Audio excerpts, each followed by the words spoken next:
نبی مکرم شفیع محتشم صلی اللہ تعالی علیہ وآلہ وسلم کا فرمان علی شان ہے، اپنی مجلسوں کو مجھ پر درود پاک پڑھ کر آراستہ کرو، بے شک تمہارا مجھ پر درود پڑھنا قیامت کے دن تمہارے لیے نور ہوگا۔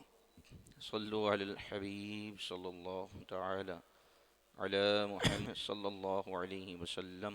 آج کے بیان کا موضوع ہے غزوہ بدر اور دین خدا کی مدد کرنا۔ اسلام و کفر کے درمیان پہلا ٹکراؤ اور پہلی جنگ حق و باطل کے درمیان یہ غزوہ بدر کے نام سے موسوم ہے، اور اس کو قرآن میں اللہ نے یوم الفرقان کہا، یعنی فیصلے کا دن۔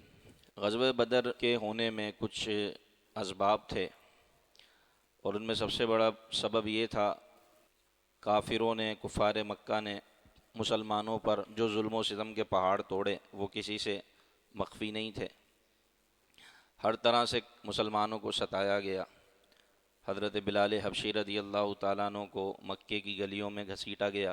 حضرت سمیہ رضی اللہ تعالیٰ عنہا کو ابو جہل نے چوک پر شہید کیا۔ حضرت یاسر رضی اللہ تعالیٰ عنہ پر ظلم و ستم ہوئے، اور کئی صحابہ کرام علیہم رضوان کو طرح طرح سے ستایا گیا۔ حضرت عائشہ صدیقہ رضی اللہ تعالیٰ عنہ فرماتی ہیں، میں نے حضور علیہ السلام سے پوچھا کہ احد کے دن سے زیادہ کوئی سخت دن آپ کی زندگی میں آیا ہے؟ احد کے دن سے زیادہ کوئی سخت دن آپ نے دیکھا ہے؟ تو سرکار نے فرمایا کہ ہاں، طائف کا دن، کہ جب طائف کے لوگوں نے مجھ پر پتھر برسائے اور اوباش لڑکوں کو میرے پیچھے لگا دیا اور وہ سنگ باری کرتے، حالانکہ میں ان کو اللہ کا پیغام سنانے کے لیے گیا تھا، اور حضور علیہ الصلاۃ والسلام پر پتھر برسائے گئے، نبی پاک صلی اللہ علیہ وسلم کے مبارک نالین خون آلود ہو گئے، آپ کے ساتھ حضرت زید ابن حارثہ تھے، وہ بھی زخمی ہو گئے۔ صحابہ کرام نے عرض کیا، رسول اللہ ان کے خلاف دعا فرمائیں، دعائے ضرر فرمائیں، اللہ تبارک و تعالی ان کو برباد کرے، ہلاک کرے۔ تو نبی پاک صلی اللہ علیہ وسلم نے ہاتھ اٹھا دیے، اور صحابہ کرام یہ سمجھے کہ بس اب الفاظ نکلیں گے اور یہ سب کے سب طائف والے ہلاک ہو جائیں گے، لیکن حضور علیہ السلام نے اللہ کی بارگاہ میں عرض کی تو یہ کہ یا اللہ، یہ ایسی قوم ہے جو مجھے نہیں جانتی، تو ان کو ہدایت عطا فرما، کیونکہ یہ اگر جانتے تو یہ مجھ پر پتھر نہ برساتے۔ پھر فرمایا مجھے امید ہے اگر یہ لوگ مجھ پر ایمان نہ لائے تو ان کے نسلوں میں سے آئیں گے جو مجھ پر ایمان لے کر آئیں گے، یعنی سرکار علیہ السلام نے ان کے ہلاکت کی بارگاہ الہی میں عرض نہیں کی، بلکہ ان کی ہدایت کی دعا کی۔ لیکن جب ظلم و ستم حد سے زیادہ بڑھ گئے، یہاں تک کہ ہجرت کرنے کے بعد بھی کفار مکہ صحابہ کرام علیہم رضوان کو ستاتے رہے، ان کی چراغ گاہوں پر حملہ کرتے رہے، تو نبی پاک صلی اللہ علیہ وسلم کو 2 ہجری میں آیت جہاد کا حکم ہوا، آیت جہاد نازل ہوئی اور جہاد کرنے کا باقاعدہ حکم دیا گیا۔ اذن للذین یقاتلون بانہم ظلموا وان اللہ علی نصرہم لقدیر، کہ اب اجازت دی جاتی ہے کہ ان لوگوں سے لڑو، ان لوگوں سے جہاد کرو، قتال کرو کہ جو تم سے لڑتے ہیں۔ تو یہ آیت جہاد نازل ہوئی اور اب باقاعدہ لڑنے کا حکم دیا گیا۔ حضرت عاتکہ حضور کی پھوپھی ہیں، انہوں نے خواب دیکھا کہ کوئی گھڑ سوار آیا ہے اور پہاڑ پر چڑھ کر وہ یہ کہتا ہے، اے اہل بدر، 3 دن تک اپنی اپنی قتل گاہ کی طرف لوٹو۔ یہ آپ کی پھوپھی نے خواب دیکھا۔ پھر وہ کعبے کی چھت پر چڑھ گیا اور اس نے یہی آواز لگائی۔ پھر جبل ابو قبیس جو پہاڑ ہے مکے میں، کعبۃ اللہ شریف کے بیک سائڈ، جہاں نبی پاک صلی اللہ علیہ وسلم کی ولادت گاہ ہے، تو وہاں پر وہ گھڑ سوار آیا اور اس نے اسی طرح 3 مرتبہ پکارا، اور پھر ایک بہت بڑا پتھر، چٹان آ کر نیچے گری، ٹکڑے ٹکڑے ہو کر اس کے ٹکڑے مکے کے کافروں کے ہر گھر میں پہنچے۔ تو یہ آپ کی پھوپھی نے خواب دیکھا۔ اب نبی پاک صلی اللہ علیہ وسلم کو معلوم ہوا کہ ابو سفیان یہ ایک بڑا سامان تجارت لے کر مکے سے ملک شام کی طرف روانہ ہو رہا ہے، یا وہاں سے واپس آ رہا ہے۔ تو صحابہ کرام علیہم رضوان نے اس کا پیچھا کرنا چاہا اور اس کو روکنا چاہا، لیکن وہ ساحل سمندر کے راستے سے نکل گیا، اور کچھ صحابہ کرام علیہم رضوان کی وہاں پر جھڑپ ہوئی، کچھ کافروں سے مقابلہ ہوا، تو کافروں میں سے ایک شخص جو کہ کافروں کا بڑا سردار تھا اور رئیس تھا، عمر حضرمی، اس کو ایک مسلمان صحابی نے تیر مارا جو کہ اس کے لگا اور وہ ہلاک ہو گیا۔ اب یہ عمر حضرمی جو ہے یہ مکے کے سرداروں میں ایک بڑا نام رکھتا تھا اور اس کا بڑا ایک اعزاز تھا۔ اس کا جب قتل ہوا تو یہ جنگ بدر کی وجہ بنی، جنگ بدر کا سبب بنا۔ وہاں کفار قریش کو پتہ چلا کہ مسلمان جو ہے ابو سفیان کے لشکر کے پیچھے ہیں اور اس کے لشکر کا تعاقب کر رہے ہیں، اور پھر ان کو یہ بھی پتہ چلا کہ عمر حضرمی کو قتل کر دیا گیا، تو وہ سب انتقام کی آگ میں جل اٹھے اور انہوں نے مسلمانوں سے جنگ کرنے کا ارادہ کر لیا کہ ہم بدر میں جمع ہوں گے اور مسلمانوں کے ساتھ جنگ کریں گے۔ اب جو صحابہ کرام نبی پاک صلی اللہ علیہ وسلم کے ساتھ ابو سفیان کے لشکر کا انتظار کر رہے تھے، تعاقب کر رہے تھے، ابو سفیان اپنے لشکر کو لے کر مکے روانہ ہو گیا اور اس نے جا کر مکہ والوں کو ایک قاصد کے ذریعے اطلاع دی کہ میں خیر و عافیت کے ساتھ پہنچ گیا ہوں اور تم بھی واپس لوٹ جاؤ۔ لیکن کفار قریش اپنی پوری تیاری کے ساتھ 1000 کے لشکر کے ساتھ بدر کی طرف روانہ ہو چکے تھے۔ انہوں نے کہا نہیں، ہم عمر حضرمی کا بدلہ ضرور لیں گے اور مسلمانوں سے انتقام لیں گے، اور اب مسلمانوں کو ہم صفحہ ہستی سے مٹا دیں گے۔ یہاں نبی پاک صلی اللہ علیہ وسلم کے ساتھ بہت کم تعداد میں مسلمان تھے جن کے پاس نہ تلواریں تھیں نہ کوئی ساز و سامان تھا جنگ کا، یہاں تک کہ حضور علیہ السلام کو پتہ چلا کہ کفار قریش اپنے سرداروں کے ساتھ اور پوری جنگی طاقت کے ساتھ بدر کی طرف روانہ ہو رہے ہیں۔ اب یہاں نبی پاک صلی اللہ علیہ وسلم صحابہ کرام کے ساتھ جنگ کرنے کے لیے تشریف تو لائے نہیں تھے، صرف ابو سفیان کا تعاقب مقصود تھا، اس کو روکنا مقصود تھا۔ اب جب نبی پاک صلی اللہ علیہ وسلم کو معلوم ہوا کہ کفار قریش بڑی تیاری کے ساتھ بدر کی طرف آ رہے ہیں، تو اب نبی پاک صلی اللہ علیہ وسلم نے صحابہ کرام سے مشورہ کیا کہ اب کیا کرنا ہے۔ اشیروا علی ایھا الناس، تمام صحابہ کرام کو جمع کیا اور حضور علیہ الصلوۃ والسلام نے ان سے بار بار یہ پوچھا کہ مجھے مشورہ دو اے لوگو، اب ہم کیا کریں؟ ہم مدینے کی طرف چلیں واپس، وہاں مدینے میں رہ کر اپنا دفاع کریں، یا ہم بھی بدر کی طرف نکلیں؟ تو یہ نبی پاک صلی اللہ علیہ وسلم نے صحابہ کرام علیہم رضوان سے بار بار مشورہ طلب کیا۔ تو صحابہ کرام علیہم رضوان نے بڑھ چڑھ کر عرض کی، یا رسول اللہ، آپ ہمیں جو حکم دیں ہم آپ کے ساتھ ہیں، ہم آپ کے آگے پیچھے دائیں بائیں سے آپ کے ساتھ ہیں، آپ کی حفاظت کریں گے۔ آپ ہمیں برق الرمات تک جانے کا حکم دیں، ہم آپ کے ساتھ جائیں گے، ہم آپ کا ساتھ نہیں چھوڑیں گے، آپ جہاں ہمیں حکم دیں گے ہم آپ کے ساتھ جائیں گے۔ حالانکہ دیکھیں اس سے پہلے کوئی جنگ نہیں ہوئی، نہ مسلمانوں کے پاس کوئی سامان ہے، چند تلواریں تھیں۔ تلواریں کتنی تھیں یہ سنیں، جو ساز و سامان تھا ٹوٹل مسلمانوں کا 8 تلواریں، اور وہ بھی شکستہ، 6 زرہیں، یعنی زرہیں جو لوہے کا لباس ہوتا ہے وہ صرف 6، اور 70 اونٹ تھے۔ اور جن کے پاس تلواریں نہ تھیں انہوں نے جاتے میں ڈنڈے لے لیے، اور یہ کس سے لڑ رہے ہیں؟ اس دور کی سپر پاور سے، قریش، اور وہ 1000 کی تعداد، اور ان کے ساتھ سواریوں کے علاوہ کھانے کے لیے، کھانا بنانے کے لیے اونٹ تھے کہ روزانہ ایک اونٹ کو ذبح کرتے اور لشکر کے لیے کھانا تیار ہوتا، اور پوری جنگی طاقت کے ساتھ اسلحے سے لیس ہو کر قریش مکہ بدر کی طرف روانہ ہوئے، اور یہاں مسلمانوں کے پاس پورا ساز و سامان بھی نہیں ہے۔ لیکن نبی پاک صلی اللہ علیہ وسلم نے اب ان سے مشورہ کیا کہ بتاؤ کیا کرنا ہے۔ اب یہ کنڈیشن ہے، ایک جنگ ہو رہی ہے قریش سے، سپر پاور سے، اور اس سے پہلے مسلمانوں نے کوئی جنگ نہیں لڑی۔ تو نبی پاک صلی اللہ علیہ وسلم نے فرمایا اشیروا علی ایھا الناس۔ اچھا، یہ جو بار بار مشورہ کرنا تھا یہ اس وجہ سے تھا کہ انصار جو مدینے کے صحابہ ہیں وہ اپنی رائے پیش کریں کہ وہ کیا چاہتے ہیں، کیونکہ اس کی وجہ یہ تھی کہ انہوں نے یہ بیعت کی تھی نبی پاک صلی اللہ علیہ وسلم سے، یا رسول اللہ اگر کوئی ہم پر حملہ کرے گا تو ہم مدینے میں رہ کے اپنا دفاع کریں گے، ہماری طرف سے کسی پر حملے کی ابتدا نہیں ہوگی۔ تو اب نبی پاک صلی اللہ علیہ وسلم ان سے مشورہ طلب فرما رہے تھے، تمہاری کیا رائے، مدینے میں رہیں یا پھر بدر کی طرف نکلیں؟ تو تمام ہی صحابہ کرام تھے، مہاجر و انصار، سارے صحابہ، سب نے اپنے اپنے جذبات کا اظہار کیا۔ جب نبی پاک صلی اللہ علیہ وسلم مشورہ طلب فرما رہے تھے تو سیدنا صدیق اکبر کھڑے ہوئے، فاروق اعظم کھڑے ہوئے، عرض کیا یا رسول اللہ آپ ہمیں حکم دیں، آپ جہاں کہیں گے ہم آپ کے ساتھ جائیں گے۔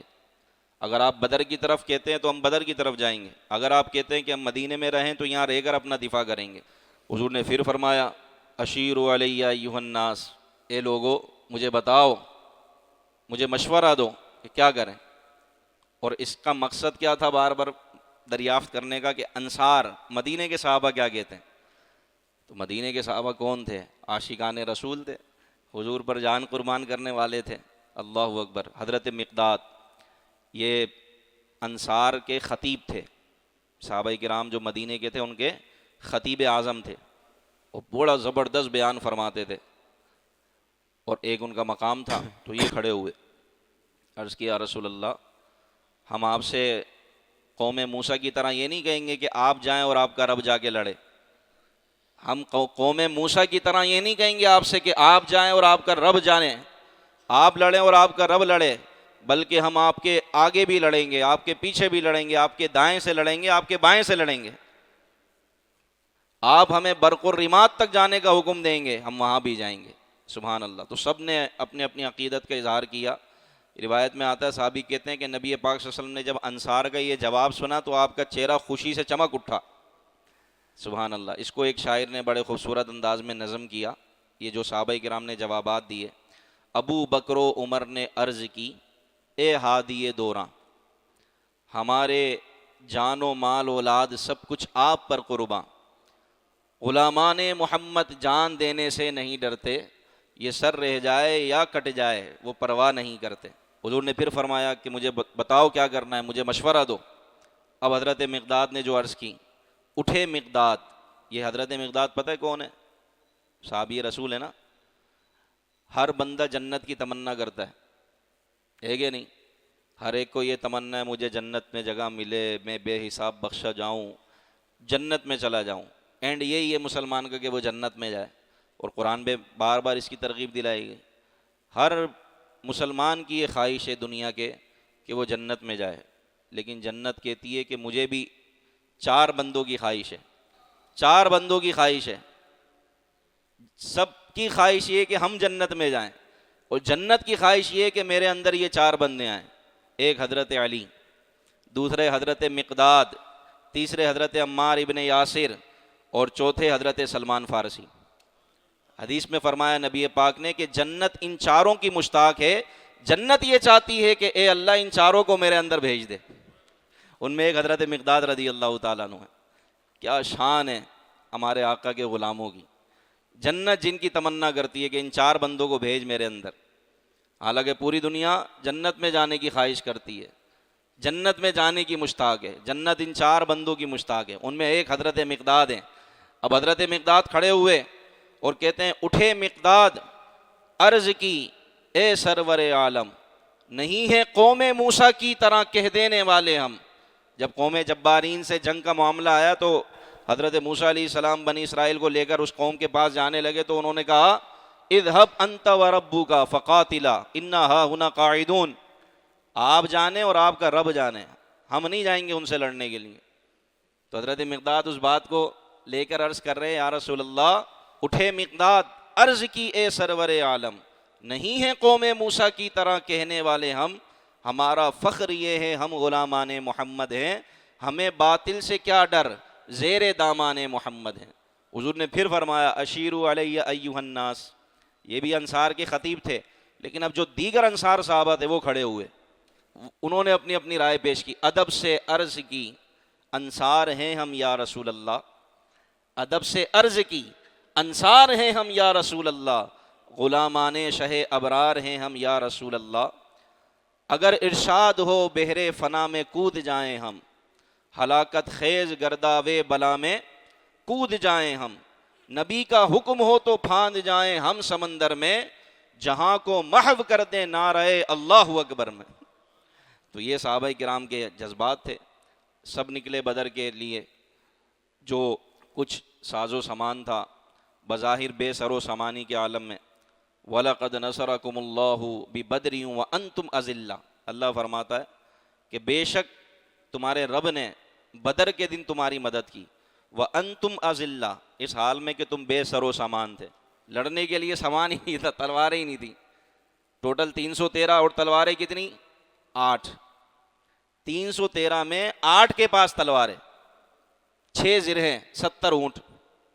اب آپ خود اندازہ لگائیں بے سر و سامانی کا. اور جنگ کس سے ہو رہی ہے؟ اس وقت کی سپر پاور قریش، اور بڑے بڑے سردار آ رہے ہیں مقابلے میں، ابو جہل، عتبہ، شیبہ، ربیعہ، بڑے بڑے سردار جنگ بدر میں آ رہے ہیں. اللہ نے اس دن کو یوم الفرقان کہا، 17 رمضان، جمعے کا دن، اور اسلام و کفر کے درمیان پہلی جنگ. نکل پڑے صحابہ کرام. اب جب نکل رہے تھے تو یہودیوں نے تانا دیا اور مذاق اڑانے لگے کہ تم کس سے لڑنے جا رہے ہو بھائی، نہ ساز و سامان ہے، لڑو گے کس سے؟ یہودیوں نے مذاق اڑایا مسلمانوں کا، کس سے لڑنے کے لیے جا رہے ہو اور کس کے مقابلے میں جا رہے ہو؟ اب وہ جو ڈنڈے پکڑے ہوئے تھے صحابہ کرام علیہ ان کو دیکھ کر مذاق اڑانے لگے یہودی. تو صحابہ کرام علیہ رضوان نے کہا کہ ہمیں ان تلواروں پر، تیروں پر، نیزوں پر، بھالوں پر بھروسہ نہیں ہے. اشارہ کیا نبی پاک کی طرف، نہ تیغ و تیر پر تکیا، نہ خنجر پر، نہ بھالے پر، ہمیں بھروسہ ہے صرف اس سادہ سی کالی کملی والے پر. اللہ پر توکل، اللہ کے بھروسے پر، اللہ کے توکل پر نکل پڑے. بدر کی طرف گئے. حضرت معاذ و معوذ، یہ 2 کمسن صحابہ تھے، یہ کھڑے ہو گئے حضور کی بارگاہ میں، ہمیں بھی جانا ہے. حضور نے فرمایا بچوں کو جنگ میں جانے کی اجازت نہیں.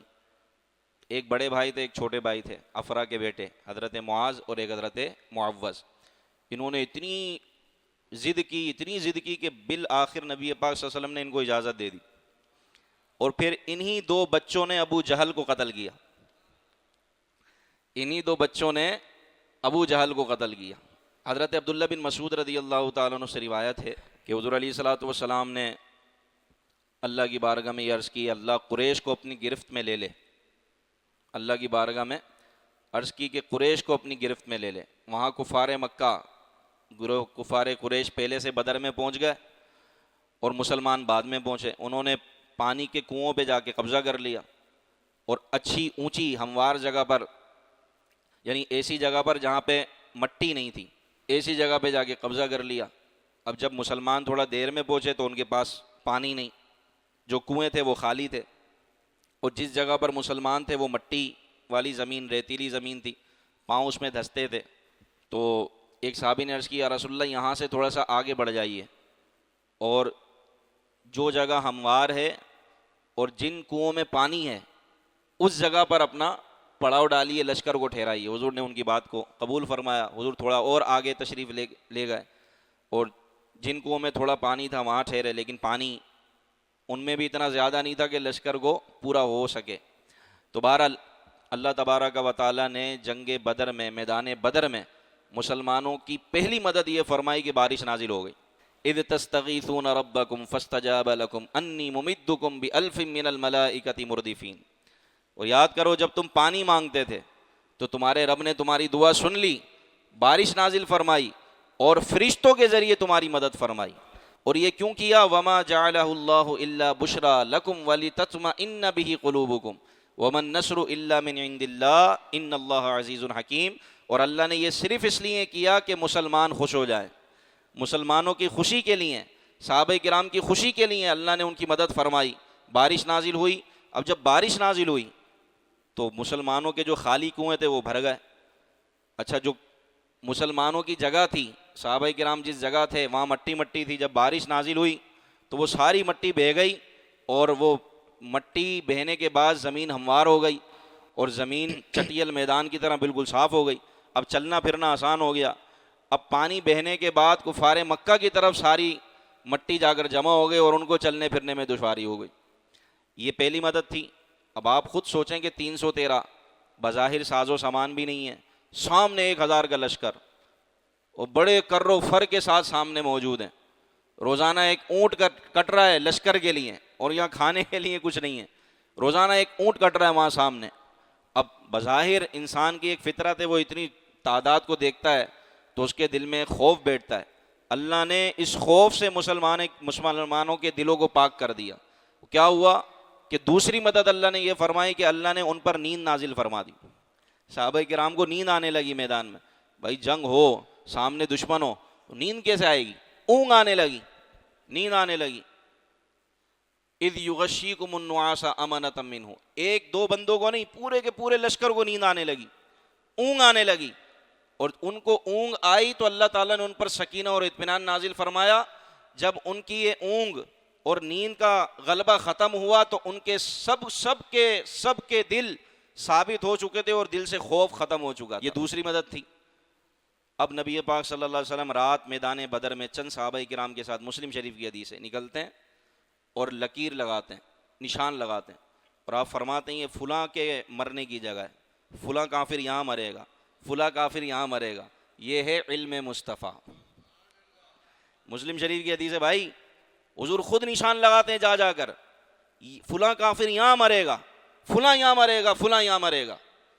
اور جب صبح ہوتی ہے، جنگ ہوتی ہے، جنگ کے بعد صحابہ کرام کا بیان ہے جس جگہ پر نبی پاک صلی اللہ علیہ وسلم نے جس کافر کے مرنے کی نشاندہی کی تھی وہ کافر ادھر ہی مرا ہوا پایا گیا جہاں نبی پاک صلی اللہ علیہ وسلم نے فرمایا تھا.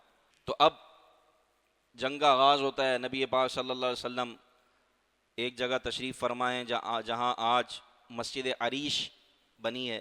میدان بدر میں اگر آپ کا جانا ہو تو وہاں پر ایک مسجد ہے جس کا نام ہے مسجد عریش. عریش عربی میں کہتے ہیں صاحبان کو. تو حضور کے لیے صاحبان بنایا گیا وہاں پر، جس کے نیچے نبی پاک صلی اللہ علیہ وسلم کھڑے تھے اور جنگ کا معائنہ فرما رہے تھے اور اللہ کی بارگاہ میں دعا کر رہے تھے، یا اللہ یہ چھوٹی سی دنیا ہے، یہ چند لوگ ہیں جو تیرا نام لینے والے ہیں، اگر تو نے ان کو بھی ہلاک کر دیا اور ان کی مدد نہ کی تو دنیا میں کوئی تیرا نام لینے والا نہیں ہوگا. یا اللہ ان کی مدد فرما اور ان کی نصرت فرما. کبھی آپ سجدے میں جاتے، کبھی قیام میں ہوتے اور بلند ہاتھوں کو بلند کر کے دعائیں فرماتے، یہاں تک کہ چادر مبارک زمین پر آ جاتی. صدیق اکبر رضی اللہ تعالیٰ عنہ تڑپ جاتے، حضور علیہ السلام کے پیچھے سے آ کے حضور کے گلے لگ جاتے، یا رسول اللہ بس کریں، اللہ نے جو آپ سے وعدہ کیا اللہ ضرور پورا فرمائے گا. تو سرکار یہی فرماتے، یا اللہ تو نے جو مجھ سے وعدہ کیا ہے وہ پورا فرما، تو نے جو مجھ سے وعدہ کیا پورا فرما. وہ مدد کا وعدہ تھا. بالآخر جنگ شروع ہوئی. اب اچھا ایک خوبصورت بات، یعنی صحابہ کرام کے عشق پر قربان یار، حضور کے ایسے جانثار تھے. حضور جنگ کے لیے صف بنا رہے ہیں، صحابہ کرام کو کھڑا کر رہے ہیں، تو چھڑی تھی نبی پاک صلی اللہ علیہ وسلم کے ہاتھ میں، تو اس سے آپ صفوں کو سیدھا فرما رہے تھے. تو ایک صحابی کے جو چھڑی نا تھوڑا زور سے لگ گئی اور ان کو محسوس ہوا حضرت سواد. تو انہوں نے عرض کی، یا رسول اللہ مجھے اس سے تکلیف پہنچی ہے، مجھے بدلہ چاہیے، مجھے قصاص چاہیے، یہ جو چھڑی لگی ہے نا مجھے بدلہ چاہیے. اب دیکھیں سامنے لشکر ہے کافروں کا، جنگ تیار ہے، صفیں بنائی جا رہی ہیں. صحابہ کرام نے کہا سواد تمہیں کیا ہو گیا؟ ایسے موقع پہ وہ بھی بدلہ، وہ بھی نبی پاک صلی اللہ علیہ وسلم سے.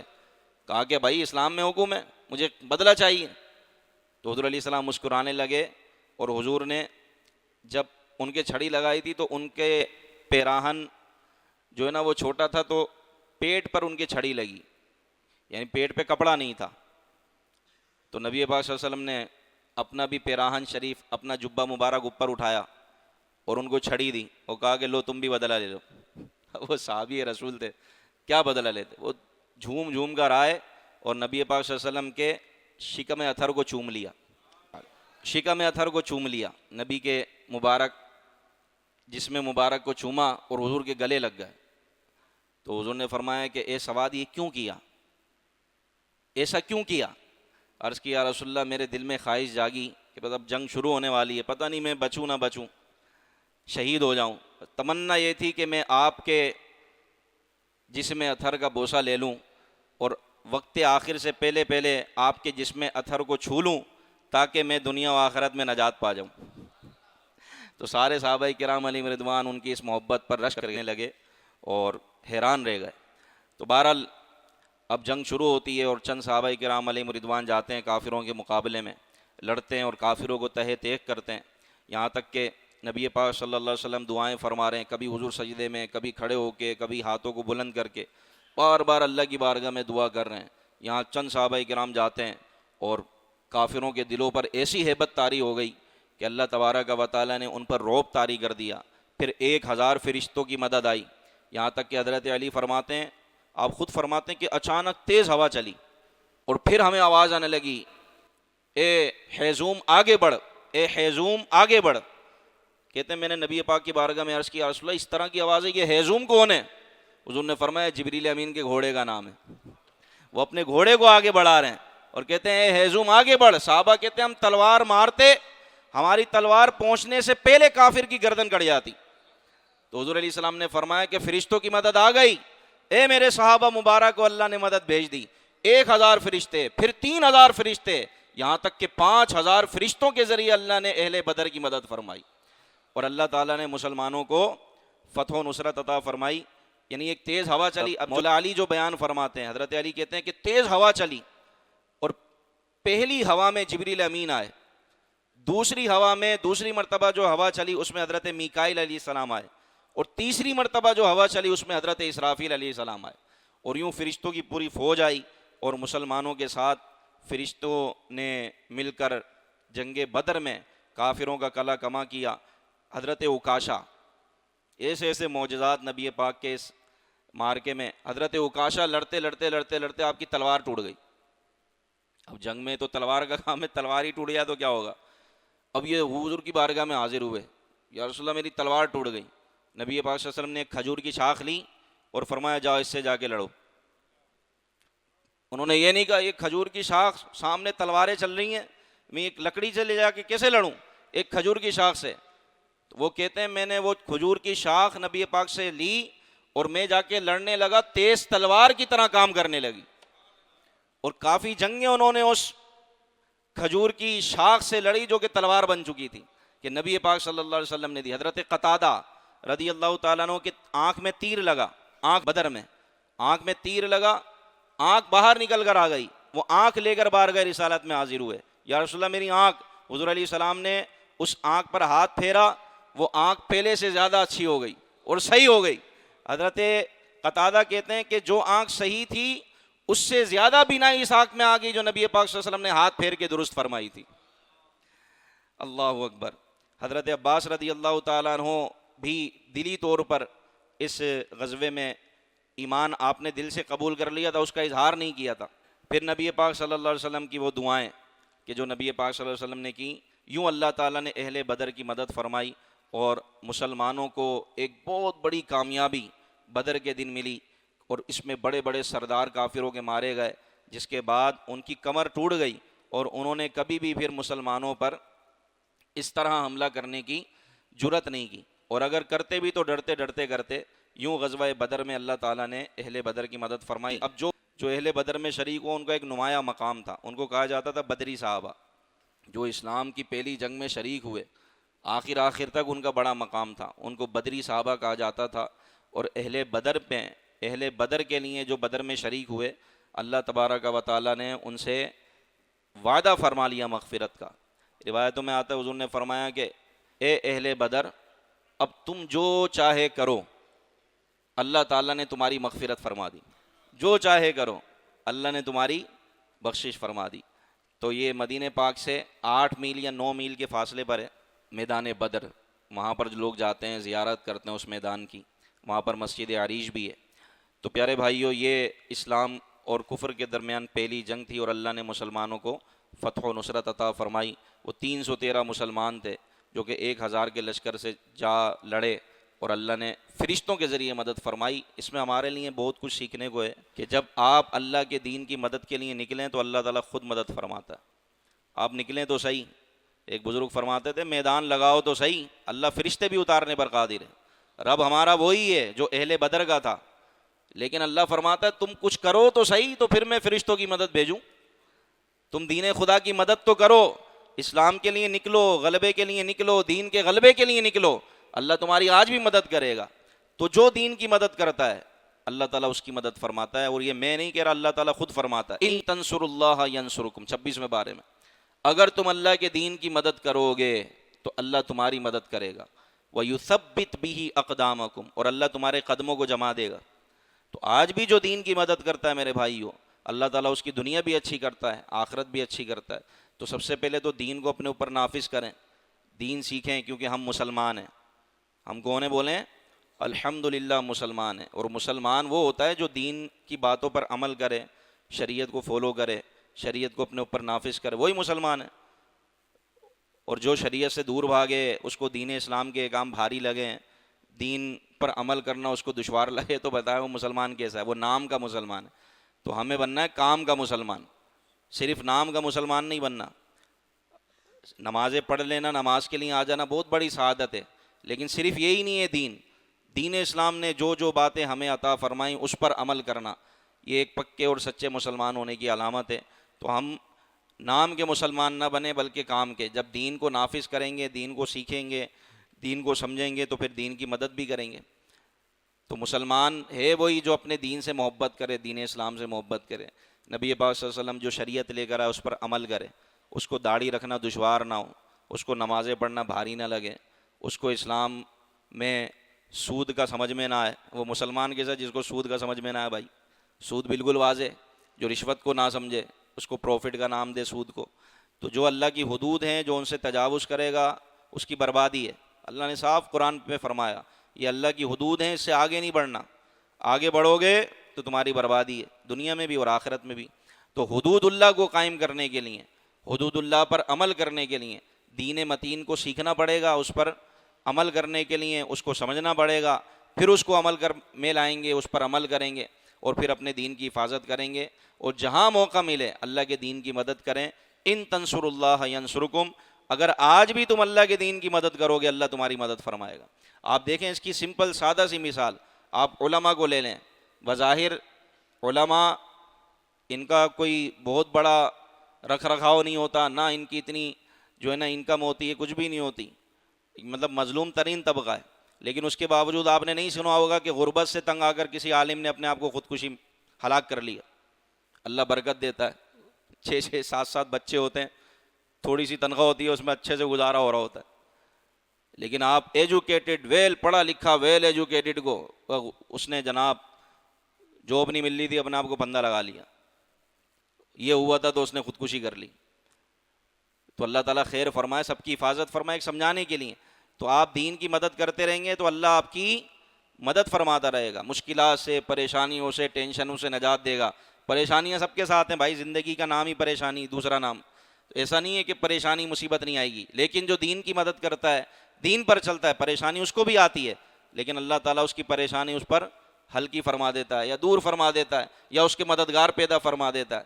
تو اس لیے یہ اہل بدر کا انداز اور یہ واقعہ بدر ہمیں بتا رہا ہے کہ اللہ کے دین کی مدد کرو، اللہ کے دین کے لیے نکلو، ایک دوسرے کو نیکی کی دعوت دو، برائیوں سے منع کرو. یہی ہمارا سب سے بڑا جہاد ہے. اور اصل جہاد جب ضرورت پڑے تو اس کے لیے بھی نکلو، اور اللہ کی راہ میں تن من دھن کی بازی لگا دو، انشاءاللہ یہاں بھی کامیاب، وہاں بھی کامیاب. بلکہ شہید کے لیے تو جب اہل بدر میں سے 70 صحابہ شہید ہوئے، دوسری ایک صحابیہ وہ حضور کی بارگاہ میں حاضر ہوئیں، بتائیے میرا بیٹا کہاں ہے؟ وہ شہید ہو گئے تھے. عرض کیا رسول اللہ بتائیں میرا بیٹا کہاں ہے؟ جنت میں ہے، اگر جنت میں تو میں صبر کروں گی، اور اگر وہ جنت میں نہیں ہے تو میں ایسا روں گی کہ لوگ دیکھیں گے. تو نبی پاک صلی اللہ علیہ وسلم نے فرمایا کہ اللہ کی بہت جنت ہیں، اللہ کی، تیرا بیٹا تو جنت الفردوس میں. فارحین بما آتا، یہ شہداء کے حق میں نازل ہوئی. اور پھر یہ اس وقت آیت نازل ہوئی جب ان صحابیہ نے سوال کیا نا بتائیں میرا بیٹا کہاں ہے، تو فرمایا لا تحسبن الذین قتلوا فی سبیل اللہ امواتا بل احیاء عند ربہم یرزقون. سوچنا بھی نہیں کہ وہ مر گئے شہید، بلکہ اللہ کے ہاں زندہ ہیں، رزق بھی پاتے ہیں. فارحین بما آتاہم اللہ من فضلہ، خوش ہیں اس پر جو اللہ نے ان کو اپنا فضل عطا فرمایا، اور وہ عیش کی زندگی جی رہے ہیں اور جنت الفردوس کی نعمتیں کھا رہے ہیں. حضور نے ان کو خوش کیا تو وہ بہت انہوں نے صبر کیا اور وہ خوش ہو گئیں. تو اللہ یہ نعمتیں اور یہ سعادت اور فضیلت اللہ ہمیں بھی عطا فرمائے. اللہ پاک ہمیں عمل خیر کی توفیق عطا فرمائے. آمین بجاہ النبی.